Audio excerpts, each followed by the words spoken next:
हा, तर मटेरियलचं जर सांगू शकतो तर हे सगळं मटेरियल हे आपलं रेशीम किड्यापासून तयार केलं जातं. आपले रेशीम किडे तुतीचे पानं खातात. ते तुतीचे पानं खाऊन हे रेशीम जवळपास 1 ते 2 महिने त्याला रेशीम तयार करायला लागतं. नंतर ते रेशीम आपले ते किड्यांनी जे बनवलेले अंडे राहतात ते अंडे फॅक्टरीमध्ये नेले जातात, ते उकळले जातात. त्याच्यापासून रेशीम आपलं चरखा म्हणून गांधीजींचा जुना त्याच्यावर गुंडाळलं जातं हे रेशीम. त्यापासून रेशीम तयार होतं. नंतर त्याची रंगणी होती आणि पाहिजे तसं आपल्याला भरपूर भागात भेटतं. तसं कर्नाटकमध्ये भेटतं आपल्याला रेशीम चांगल्या प्रकारे. तसं आम्ही सगळ्या एवढ्यामध्ये तर बँगलोरचंच वापरलं जातं. तर बँगलोरवरून जर येतो रेशीम येतं, नंतर ही साडी बनवायची प्रोसेस राहते. चालू सर, याच्या कळ्या बनवलेल्या असते म्हणजे मोकळं राहतं. येवल्यामध्ये असे बरेचसे जुने कारागीर आहे की त्यांच्याकडे मशीन असतात. तर मशीनमध्ये पुट्ट्याचे कोण असतात, त्या कोणांवरती हे कलर ओढले जातात, गुंडाळले जातात.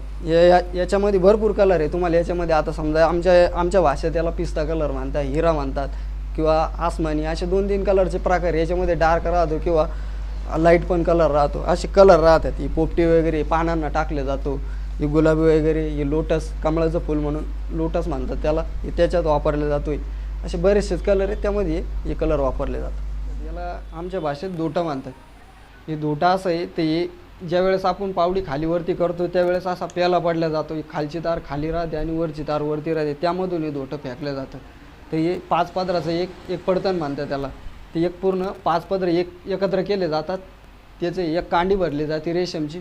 त्यामुळे याच्यावरती आम्ही काम करतो. आणि विणायची पद्धत म्हणजे असं आहे, तर हे काकडे याच्यावरती आम्ही डिझाईन काम करतो.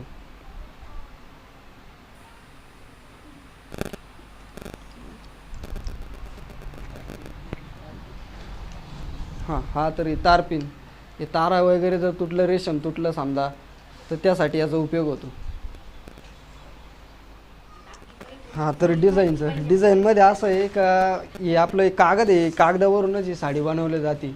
तर दिवाळीच्या वेळेस ही साडी जास्त चालल्या जाते, कारण ही बऱ्याचशा काळापासून ही साडी चालते.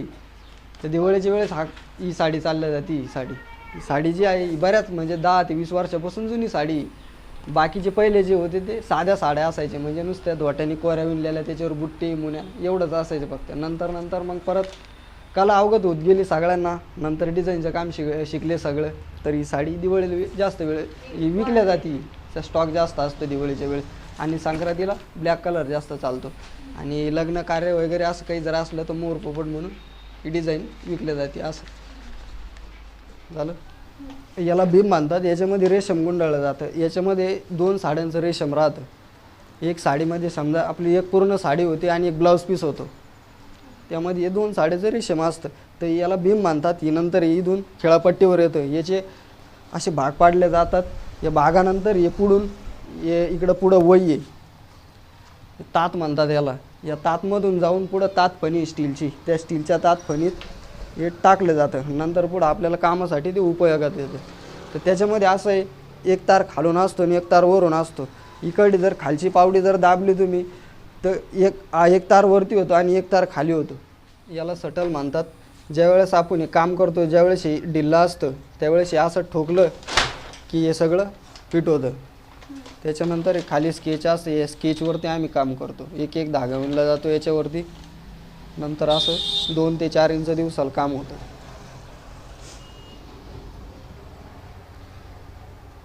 त्याच्यानंतर खाली आहे तुरई. या तुरईला साडी गुंडाळली जाते. जेवढी काय होईल आपली दिवसभरात 4-5 इंच तेवढी साडी याच्यात गुंडाळली जाते.